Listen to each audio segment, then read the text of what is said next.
सत श्री अकाल जी। जो भी सोच आज तक दुनिया में पैदा हुई है उसको लेकर दो तरह का साहित्य होता है। पहला साहित्य तो ऐसा होता है जिसको सब मानते तो हैं पर ज्यादा पढ़ते नहीं है। साम्यवाद या कम्युनिज्म को लेकर वो साहित्य है दास कैपिटाल। और दूसरा साहित्य है जिसको सब मानते भी हैं और सबने ही बहुत पढ़ा होता है। वो साहित्य कम्युनिज्म को लेकर है the communist manifesto.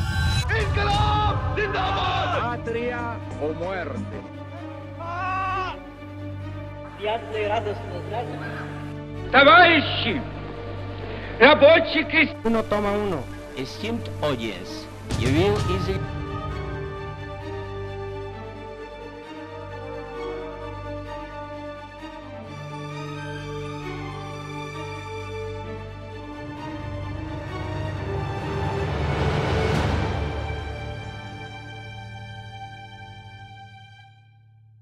Communist manifesto Karl Marx का एक बहुत महत्वपूर्ण राजनीतिक साहित्य जिसकी शुरुआत वो बहुत जबरदस्त तरीके से करते हैं। मार्क्स कहते हैं कि उस समय के यूरोप के ऊपर एक कम्युनिज्म नाम का भूत छाया हुआ है। इससे यूरोप की सारी ताकतें एकत्रित हो गई हैं और वो कम्युनिज्म के खिलाफ लड़ रही हैं। आज कोई राजनीतिक पार्टी ऐसी नहीं जो दूसरी पार्टी को गलत कहने के लिए उनको कम्युनिस्ट ना बोले। इससे दो बातें जाहिर होती हैं। पहला तो ये कि हर यूरोप की ताकत ने कम्युनिज्म को भी एक ताकत के रूप में तस्लीम कर लिया है। और दूसरा कि अब वक्त आ गया है कि कम्युनिस्ट अपने विचारों को, अपने मकसद को और अपने रुझानों को खुलकर लोगों के सामने प्रकाशित करें, और इसीलिए ये मैनिफेस्टो लिखा जा रहा है। इसका पहला भाग शुरू होता है ये समझाने से कि बोर्जुआ और प्रोलेटरिएट क्या है। मार्क्स कहते हैं कि आज तक का पूरा इतिहास बस वर्गों के बीच का संघर्ष रहा है और आज के समय दो वर्ग दुनिया के सामने खड़े हो गए हैं। पहला है बोर्जुआ और दूसरा है प्रोलेटरिएट। मार्क्स कहते हैं कि दुनिया के इतिहास को बदलने में प्रोलेटरिएट का एक बहुत अहम हिस्सा रहा है। ये वर्ग जहां भी गया इसने जमींदारी को खत्म कर दिया। मार्क्स कहते हैं कि अब जमींदार और छोटे कारोबारियों की जगह बड़ी बड़ी फैक्ट्रियों ने ले ली और अमेरिका की खोज ने इसको वैश्विक पद्धर पर एक चीज बनाकर रख दिया है। पूंजीवाद ने मुनाफे को समाज में सबसे ऊंची जगह दे दी है और बोर्जुआ ने हर पेशे को बस पैसे कमाने का एक साधन बना के रख दिया है और पारिवारिक रिश्तों को भी व्यापारी बना दिया है। पूंजीवाद के कारण कई सारे पिछड़े देश अब सभ्यत हो रहे हैं। पूंजीवाद ने गांव से शहरों का विस्तार किया है और शहरों की आबादी भी बढ़ाई है। और आज के समय में देश अपने शहरों पर निर्भर हैं, पिछड़े हुए देश सभ्यत देशों पर निर्भर हैं, खेती करने वाले देश फैक्ट्री वाले देशों पर निर्भर हैं और आज पूरा का पूरा पूरब पश्चिम पर निर्भर है। पर इस सब के कारण आज के समय उत्पादन में एक बहुत बड़ी तकलीफ देखने को मिलती है। वो है ओवर प्रोडक्शन या जरूरत से ज्यादा उत्पादन की। और ये वो हथियार है जिससे बोर्जुआ ने एक समय पर अपने आप को सबसे बड़ा वर्ग बनाया था और आज यही हथियार बोर्जुआ के खिलाफ खड़ा है, क्योंकि इसके कारण बाजार रुक जाता है और मुनाफा रुक जाता है। और इस हथियार को पकड़ने वाले हाथ हैं दूसरे वर्ग प्रोलेटरिएट के। प्रोलेटरिएट वो मजदूर हैं जो इन बोर्जुआ की फैक्ट्रियों में काम करते हैं। आज के समय हर छोटा व्यापारी भी प्रोलेटरिएट बनता जा रहा है, क्योंकि वो बड़ी फैक्ट्रियों का मुकाबला नहीं कर पा रहा और अब बस दो वर्ग ही बनकर रह गए। अभी के समय मजदूर ज्यादा एकजुट नहीं है, पर समय के साथ साथ जैसे मशीनें और तकनीक बढ़ती जा रही है, इन मजदूरों की गिनती बढ़ रही है और मशीनों के कारण इनकी तनख्वाहें घट रही हैं।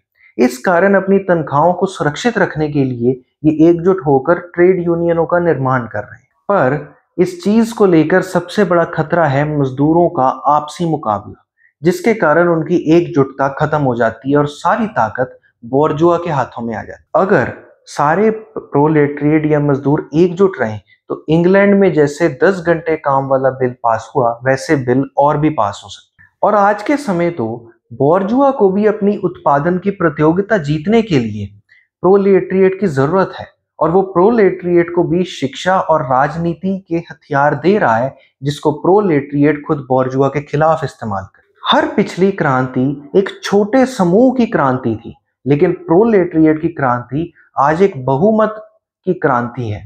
प्रोलेटरिएट समाज का सबसे गरीब वर्ग है और अपनी हालत को सुधारने के लिए उसको एक हिंसक क्रांति ही करनी पड़ेगी ताकि प्रोलेटरिएट का राज आ सके।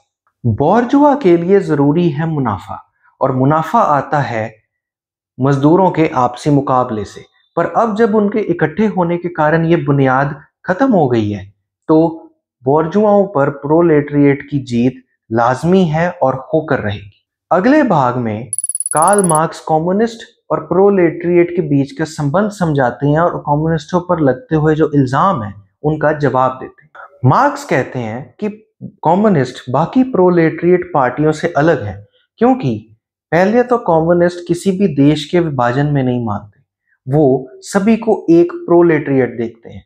दूसरा, वो हर जगह और हर समय प्रोलेटरिएट की मांगों को पूरा करने के लिए खड़े होते हैं। एक वाक्य में कम्युनिस्टों का उद्देश्य है जाति जायदाद को खत्म करना। इससे ये न समझा जाए कि वो छोटे कारोबारियों से उनकी जायदाद लेना चाहते हैं, क्योंकि मार्क्स कहते हैं कि छोटे कारोबारियों के पास वैसे भी जायदाद नहीं है क्योंकि पूंजीवाद उनकी जायदाद को यूं ही खत्म कर रहा है और उनको बदले में कुछ दे भी नहीं रहा। कम्युनिस्ट चाहते हैं कि समाज में वर्गवाद खत्म हो और जो तनख्वाहें इंसान सिर्फ अपने गुजारे के लिए इस्तेमाल करता है उससे वो अपना और निर्माण भी कर सके। बोर्जुआ कम्युनिस्टों पर ये इल्जाम लगाते हैं कि कम्युनिस्ट जाति जायदाद को खत्म कर रहे हैं, पर मार्क्स कहते हैं कि देखा जाए तो जाति जायदाद सिर्फ कुछ ही लोगों में के हाथों में है और वो भी इसीलिए क्योंकि वो बाकी सबके हाथों में नहीं है और पूंजीवाद से वो जायदादें लेकर कम्युनिस्ट उसको समाज के उत्पादन के लिए इस्तेमाल करना चाहते। कम्युनिज्म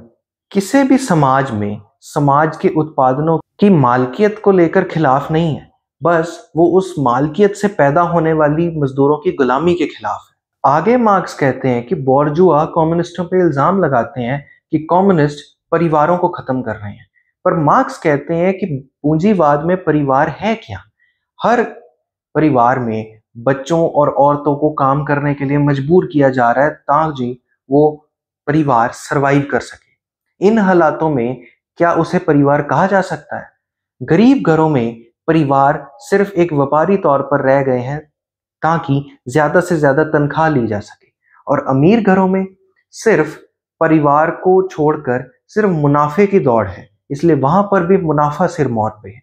इसलिए किसी भी हालात में पूंजीवादी समाज में परिवार वैसे भी कोई मायने नहीं रखता। आगे बोर्जुआ कम्युनिस्टों पे ये इल्जाम लगाते हैं कि वो औरतों को सशक्त कर रहे हैं। इस पर मार्क्स कहते हैं कि बोर्जुआ ने हमेशा औरत को भी बच्चे पैदा करने वाला उत्पादन के साधन के नजर से ही देखा है, इसलिए कम्युनिस्ट औरतों और मर्दों में कोई भी भेदभाव नहीं करते और सबको एक मानते हैं, इसलिए कम्युनिस्ट औरतों को सशक्त कर रहे हैं। इसके बाद बोर्जुआ ये इल्जाम लगाते हैं कि कम्युनिस्ट राष्ट्रवाद को भी खत्म कर रहे हैं, पर मार्क्स कहते हैं कि आज पूंजीवादी समाज में कोई भी राष्ट्र मायने नहीं रखता। आज के समय सिर्फ एक ही राष्ट्रीय पहचान है और वो है प्रोलेटरिएट या मजदूर की, और उसके लिए कम्युनिस्ट काम करते हैं। इसके बाद मार्क्स कहते हैं कि हर देश में कम्युनिस्टों को अपने देश के हालातों के हिसाब से कदम लेने होंगे वहां पर कम्युनिज्म लाने के लिए, लेकिन कुछ चीजें हैं जो हर देश में होनी चाहिए। इस पर मार्क्स कुछ 10-12 पॉइंट देते हैं जिसमें बच्चों को मुफ्त शिक्षा है, जाति जायदाद का खात्मा है, इनहेरिटेंस का खात्मा है, ये सब बातें। पर इन सब के बारे में बात करना तब महत्वपूर्ण है जब हम इतिहास में देखें कि जब साम्यवाद लागू हुआ तो इन चीजों का क्या बना और उससे समाज में क्या निष्कर्ष निकला। इसलिए जब हम इतिहास में इन चीज को देखेंगे तब हम समझेंगे कि इस सब से हुआ। अंत में मार्क्स कहते हैं इस भाग के कि कम्युनिज्म से सारे वर्गवाद को खत्म किया जाएगा और समाज के अंदर सिर्फ एसोसिएशन रहेगी जो समाज में उत्पादन को समाज के फायदे के लिए इस्तेमाल करेगी।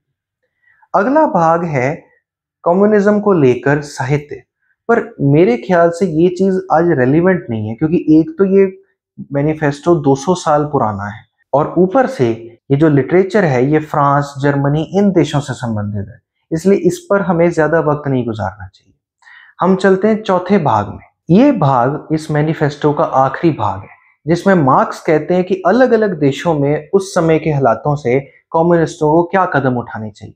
लेकिन अंत में मार्क्स यही कहते हैं कि कम्युनिस्टों को हर देश में ट्रेड यूनियन को बनाने पर जोर देना चाहिए, प्राइवेट प्रॉपर्टी या जायती जायदाद को खत्म करने पर जोर देना चाहिए, और अंत में मार्क्स कहते हैं कि प्रोलेटरिएट के पास अपनी बेड़ियों के अलावा खोने को कुछ नहीं है और हर देश के वर्कर को एकजुट हो जाना चाहिए पूंजीवाद से लड़ने के लिए और अपने हक हकूकों की रक्षा के लिए। यहाँ पर इस कम्युनिस्ट पार्टी के मैनिफेस्टो का अंत होता है। अब मेरे विचार में ये जो मैनिफेस्टो है, इसमें कई सारी बातें ऐसी हैं जो है तो एक तो 200 साल पुरानी, आज के समय ये वैसे ही रेलिवेंट नहीं है। इस मैनिफेस्टो से हम प्रेरणा ले सकते हैं कि हम चाहे किसी भी आइडियोलॉजी को या किसी भी सोच को अपनाएं, लेकिन उसमें जो वर्किंग क्लास है, जो काम करने वाली क्लास है, उसको हमेशा साथ में रखना चाहिए। ये मैनिफेस्टो हमें एक इंसानी दर्द का एहसास देता है कि समाज चाहे कितना भी तरक्की पसंद हो या कितना भी मुनाफे के पीछे भागे, अगर वो अपनी वर्किंग क्लास को या प्रोलेटरिएट को अहमियत नहीं देगा तो उसमें क्रांति होगी और वो क्रांति एक हिंसक रूप ले सकती है। अगली वीडियो में मैं कार्ल मार्क्स की एक और रचना the critique of the Gotha programme के बारे में आपसे चर्चा करूंगा, जिसमें मार्क्स ने सामवाद को लेकर कुछ और सिद्धांत दिए। तब तक के लिए मुझे दीजिए इजाजत। धन्यवाद।